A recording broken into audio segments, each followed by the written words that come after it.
उसी वीर को निरभिपात जाति गाई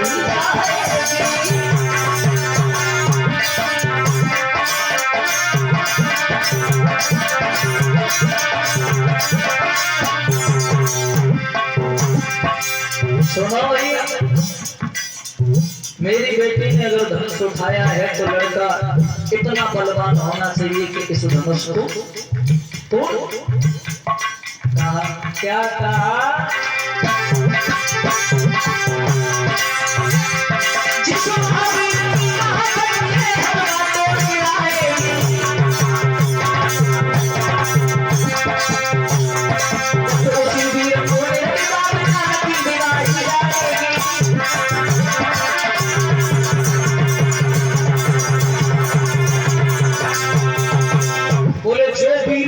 इस धनुष को तोड़ देगा, हम उसी के साथ में अपनी बेटी सीता का विवाह कर देंगे। और जब ये बात सुनी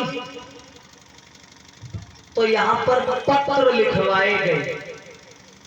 और लोग कहते हैं कि राजाओं के लिए चिट्ठियां भिजवाई गई।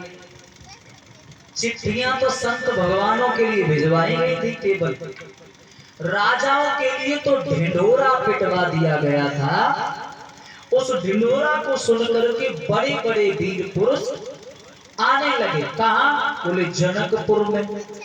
लेकिन इधर जैसे ही आश्रम पे पत्र पहुंचा आजमगढ़ में विश्वामित्र जी के पास, तो भैया गुरु जी के साथ में चेला है, तो अब पत्र आया है गुरु जी के लिए, तो चेला तो है थोड़ी जाएंगे, वो तो साथ जाएंगे। क्यों भैया? अरे बाबा, यहाँ तो खैर ऐसा हुआ है, यहाँ तो हमारे उस्ताद जी के द्वारा ही कथा बुक हुई थी। लेकिन ज्यादातर जो लोग कथा बुक करने जाते हैं तो शास्त्री जी के पास जाते हैं कि साजवान पे। क्यों भैया बताओ? कथा शास्त्री से बुक करते हैं कि साजवान पे? तो हम आते जैसे चले आए। नहीं देखो भैया, जे ना आएंगे तो हम क्या कर लेंगे? अगर जे ना आते तो हम अकेले बैठेंगे, क्या करेंगे? चलो जेऊ छोड़ो। परीक्षित जी, यज्ञपति जी, जब आपके घर में अभी भागवत हो रही है, और बहुत जगह जब भागवत होती है तो अपने रिश्तेदारों को निमंत्रण भेजते हैं, तो जब अपने बहनोई के यहाँ पत्र भेजा जाता है, चिट्ठी, संदेश, खत, कार्ड, तो उसमें जिज्जी का नाम लिखा जाता है कि जीजा जी का? जीजा जी का। तो जीजा जी आते तो आए दीदी का संग चली आई। और सुनो, ये दीदी आए सो आए, एक लला को कन्हैया बैठा लेंगी और एक को अंगुरिया, चलो भैया के घर दावत है, गोविंद भगवान की। खैर ये विरोधी बातें हैं, लेकिन बात हकीकत ये है कि गुरु के लिए पत्र जाएगा तो शिष्य भी साथ जाए। आज राम और लक्ष्मण को लेकर के कि पाते ही खबर स्वयंवर की,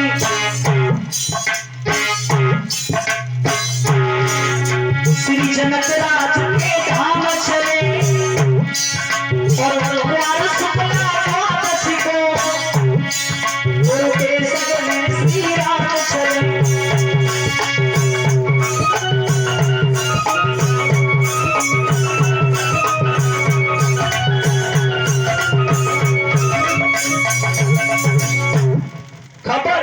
उस पत्र को पढ़कर के गुरुजी के साथ में राम और लक्ष्मण जनकपुर के लिए चल दी।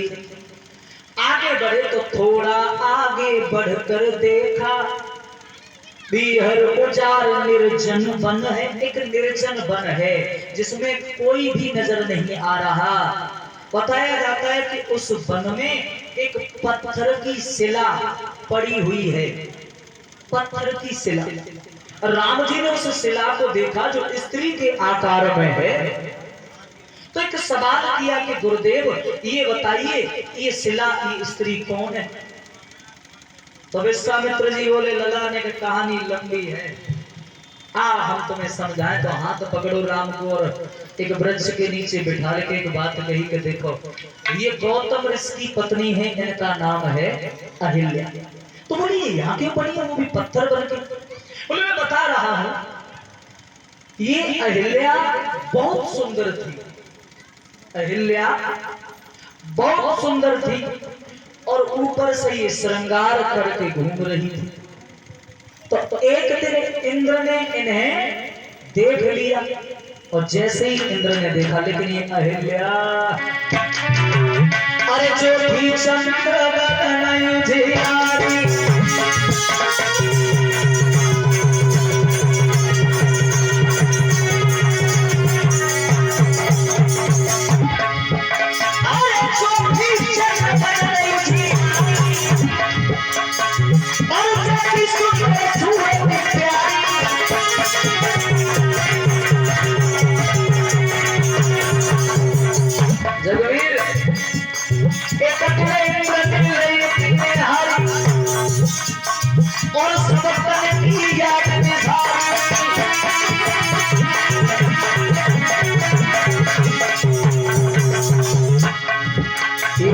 इतनी सुंदर थी।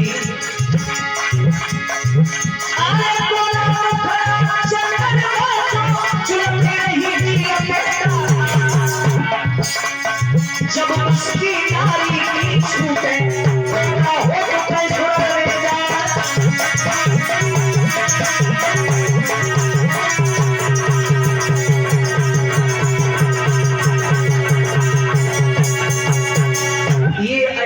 बहुत सुंदर थी और ये श्रृंगार करके घूम रही थी। मेरा एक निवेदन है, एक छोटा सा, कि जो हमारी माताएं बहनें हैं जिनकी शादी हो गई है, उन्हें अपने मायके में शादी के बाद भी ज्यादा श्रृंगार करके नहीं घूमना चाहिए। और जिन माताओं की, जिन बहनों की शादी नहीं हुई है, उनका तो धर्म ही नहीं है कि श्रृंगार करके घूमे। और ऋषि पत्नी का तो ये बिल्कुल धर्म नहीं है कि वो श्रृंगार करके रहे। लेकिन ये महाराज सुंदर भी थी और श्रृंगार कर लिया तो और सुंदर। सो इंद्र ने देख लिया, इंद्र के मन में काम वासना जागृत हो गई। तो अब भैया इसने सोचा कि मदद कौन करेगा, ऐसे कोई नहीं मिला। अच्छा एक बात बताऊं आपको, बुरा मत मानना, विचार उसी से मिलते हैं जो हमारे विचारों वाला होता है। तो ये चंद्रमा के पास पहुंच गए, क्योंकि चंद्रमा भी अपने गुरुजी की पत्नी को भगा लाए थे। बोले गोविंद भगवान की, तो बोले मदद वही कर सकते हैं हमारी। बताया जाता है चंद्रमा गुरुजी जो बृहस्पति थे ना, इनकी पत्नी को तारा उनके साथ जबरदस्ती ये उन्हें अपने घर लेके चले आए थे गुरुजी की अनुपस्थिति में। तो उन्होंने कहा मदद वही कर सकते। सो भैया ये पहुंचे चंद्रमा के पास, और इंद्र ने जो कही भैया एक हमारी छोटी सी मदद करो। बोले क्या? बोले ज्यादा बड़ी नहीं, बोले इतनी सी कि तुम मुर्गा बन जाना, ज्यादा बड़ी नहीं, तुम मुर्गा बन जाना और मैं साधु बन जाऊंगा।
जब ये कहा कि मुर्गा बन के आवाज लगा देना, तो भैया चंद्रमा तैयार हो गए और मुर्गा बन के गौतम ऋषि के यहाँ पहुंच गए। और जैसे ही गौतम ऋषि के यहाँ पहुंचे तो एक गीत गाया जाता है कि मुर्गा ने बादल भारो रे भोला 3 बजे। अपने अपना मत है, लेकिन कुछ विद्वानों का मत है कि आधी रात्रि के समय चंद्रमा ने मुर्गा बन के आवाज लगा दी। गौतम ऋषि सोचने लगे आज बड़ी जल्दी सवेर होएगा, तो गौतम ऋषि ने वस्त्र उठाए और गंगा स्नान के लिए चले। लेकिन तब तक इंद्र इधर गौतम ऋषि के भेष छुपा करके और अहिल्या के साथ छल करने लग गया। लेकिन गौतम ऋषि गंगा स्नान के लिए पहुंचे। गंगा मैया ने देखा ये आधी रात्रि के समय कौन है यहाँ, तो गंगा ने देखा कि गौतम आप आज आधी रात्रि में ही बोले। मैया आधी रात्रि कहाँ, मैं तो जब रोज की तरह मुर्गा ने आवाज लगाई तब आया हूं। बोले आप कितने भोले हो, घर जाकर के देखो तुम्हारे साथ छल हो रहा है। तो गौतम ऋषि के वस्त्र भीगे हुए थे। गौतम ऋषि वहां से आए और घर आके देखा तो द्वार पे चंद्रमा जो था वो पहरेदारी कर रहा था। तो चंद्रमा भागने की कोशिश की, तब तक इन्होंने भीगी हुई धोती उसमें मार दी। तो बताया जाता है उसी वजह से आज भी चंद्रमा में धब्बा पड़ गए हैं। और अब लोग बताते हैं कि चंद्रमा में आज भी देखो तो दाग है।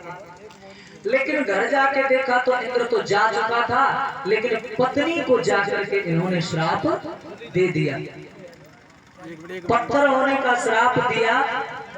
तो फिर ये पैरों में गिर गई, महाराज पत्थर हो जाऊंगी तो मेरा कल्याण कैसे होगा। तो इन्हें दयाई इन्होंने कहा कि भगवान राम के द्वारा तुम्हारा कल्याण होगा। तो प्रभु अब आप आए हो तो इस अहिल्या का उद्धार करो। तो